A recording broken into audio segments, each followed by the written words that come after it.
ATBWAQ.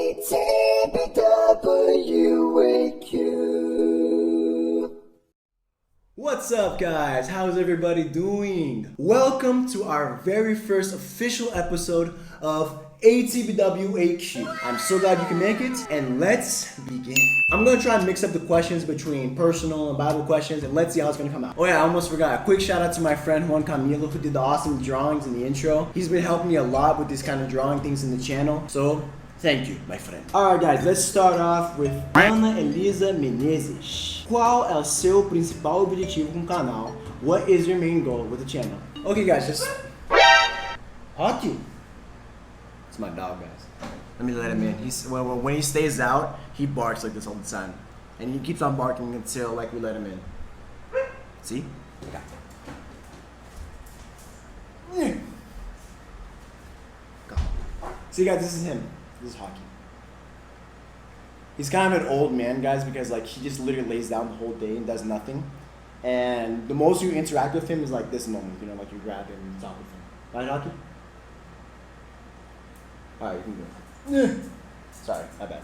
Okay guys, for you guys to understand, I have a lot of Brazilian friends. They're gonna be free to ask me the questions in Portuguese. But you guys are gonna notice, especially the guys who understand Portuguese and English, why I don't record my videos in Portuguese, because my Portuguese isn't all that good. Bruh. It's hard. It's a really hard language. It took me like a lot of years to get it good, and it's still not that awesome, you know. Anyway. Então, qual é o principal objetivo do meu canal? Esse canal, gente, é pra gente explicar a Bíblia de uma forma divertida e simples. Eu tento usar memes, fotos engraçadas, coisas pra gente se divertir enquanto a gente aprende. E o mais importante também, eu tento simplificar o conteúdo para que até uma criança de 6 anos possa compreender o que está falando. E até uma pessoa que nunca estudou nada da Bíblia, nunca viu nada de Jesus, possa entender também. Então esse canal é para criança, para gente com 20, 30, 40, 70 blau de idade, é para todo mundo. Para a gente se divertir e conhecer a Bíblia de uma forma legal.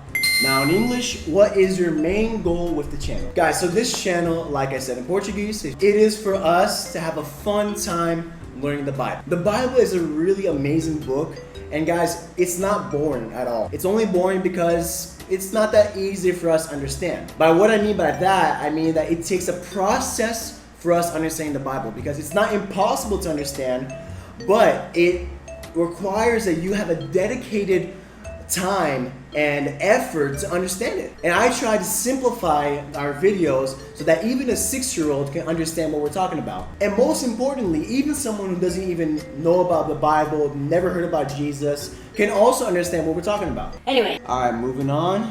Let's go with Daniela de Souza Cavalcante Carvalho. Alright, let's go. Anyway. When did you see that Jesus had a plan for you? And what is your favorite color? So when did I see that Jesus had a plan for me? I basically grew up in a Christian house. My parents converted when I was 4 years old. But it was always very superficial for me because, like, you know, I just tried to read the Bible. I tried to pray sometimes. I went to church on Sunday, but it didn't really pass from that. Because I always thought that God was something very distant. And, you know, he was like, oh, God's taking care of the universe. Like, why would he have time for you? That's what I would think about. After I had my encounter with God that day, I learned that he wanted a close relationship with me, and he could be close. And so the plan that I saw that Jesus had for me, it started slowly being revealed, and I started slowly understanding it as I progressed in my relationship with Jesus. So I believe that God has a plan for me, like teaching the Bible to people, being a voice of influence. And so when I started seeing that Jesus had a plan for me, I started saying yes to that plan. And I started living it out day by day, step by step. And ever since I learned the plan that he had for my life, I don't want any other. And what is your favorite color? My favorite color is black. I like it. It's cool. It's dark. It's hardcore. It's black. I like black. Anyway. Nathan Ferretti, my brother, he is asking, what is your favorite type of pizza? My favorite type of pizza, general, is pepperoni pizza. Nice. But there is a pizza place that we normally go to close to my house. I was there with my family one day, and I had a really awesome idea that I told my dad, and he agreed with me. I said, Dad, what if we asked them to make a pizza with bacon and garlic? And my dad was like, let's do it. We asked the pizza guys if they can make this pizza for us, and they did it, dude. Like, it was delicious, dude. It was like the best pizza I could ever have in my life. Whenever we go there, we always ask for this pizza because it's really, really good. So that is like my very specific favorite pizza. Anyway. Okay, let's go up here. Let's go with Isa. Hashtag Coisas Novas. Why did Jesus have to be tempted if he was perfect? Oh, very interesting question. Okay, so we need to understand why Jesus was perfect in the first place, okay? So Jesus, he came on earth so that he can pay the price for sin on the cross. He can only pay the price for sinful man if he himself was perfect and had no fault or sin in himself. What was I saying again? What was I saying? Oh, Jesus was perfect. Yeah. That's why Jesus needed to be perfect, because only a righteous, perfect man can pay the price for a sinful, ungodly humanity. And so Jesus not only defeated sin on the cross, he defeated sin every single day. Because the Bible said he was tempted in all sin, in all kinds of temptation. He was tempted to lie, to steal, tempted towards sexual sin. He was tempted towards pride, and all kinds of ways. Anyway, Jesus, he set the example for us so that we can follow in his footsteps. Jesus didn't have his resurrected, glorious body to overcome sin. He had a weak human body so that he could overcome sin. And if he could do it, so could we. I know Jesus was perfect, but he gave us his life so that we could live the life that he had. So if Jesus overcame sin when he was on earth, that means that we can overcome sin too. We may not be perfect, but we need to have faith and believe that we can overcome sin the same way that Jesus did. And think about it, you don't have to overcome sin the same way that Jesus did, because he was tempted in everything. Like imagine, like every single day he had to fight against all kinds of sin. And besides that, we had the power of the Holy Spirit to overcome all kinds of sin. Anyway, so I guess I'm gonna finish up with another question from Isa. And she says, what is your favorite Bible verse, worship song, and Bible story? Guys, I'm a Bible teacher, and I love the Bible. So if I say I have a favorite Bible verse, it's kind of like I say that I have a favorite child. Like, that doesn't work. There's so many awesome Bible verses that talk to me so deeply, you know. But if I could pick one, no, I don't want to pick one. Anyway, but if I could pick one, it would be Romans 8:28. That was probably like one of the first Bible verses that I've learned when I converted, and I hold on to it even today. That no matter what happens in my life, I hold on to that promise. Whatever I go through, God's gonna make it work together for my good and for his plan in my life. Anyway, worship song, same idea. You can't pick a favorite kid. It doesn't work.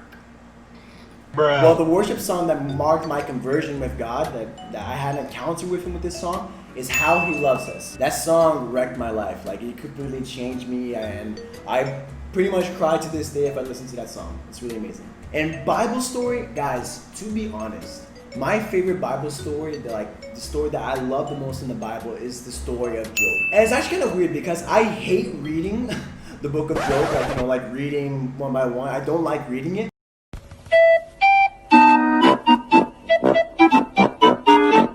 Let me tell you my name. I'm confused. But I love the story of Job, like the overall story, and I love studying about the book of Job. Oh. Okay.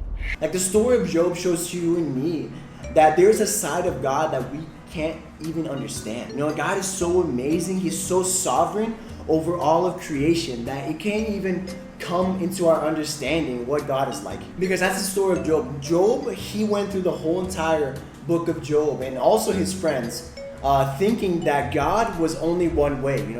Look, God is this. He tried to fit God inside a box of his ideas, of his understanding, this is how God works. This is how it's supposed to be. This is how he does stuff. What God does at the end of the book of Job, he says, I am not limited to a box.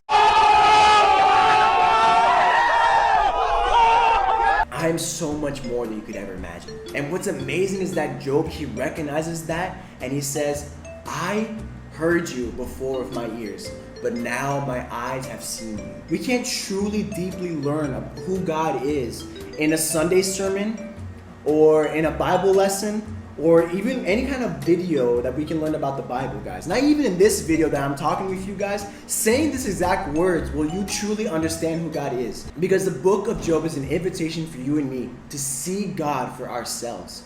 and truly know who He is by personal experience. And only after you see God for yourselves, that no matter what happens in your life, whether it's bad or good, you will be thankful and you will trust that God is in control of your life. So yeah, the book of Job is definitely one of my top favorites. Okay guys, so that's it for these questions now. I'm sorry if I didn't read your question. I'm going to try and make another video to answer all of them. Thank you guys so much for watching for this first episode. I hope you guys enjoyed it. And I want to leave you guys a challenge. I want to see if you guys can make this video have 200 likes. Challenge accepted. No. You guys can write another question down here and I'm going to answer them in the next episode. And I want to see if you guys can help us out. By the next 2 weeks, we can reach 400 subscribers. Bring it on. Because this only can grow if you guys help out. Okay? Anyway. So make sure you help everybody. Hit subscribe and I'll see you guys in the next episode. Peace out. Anyway.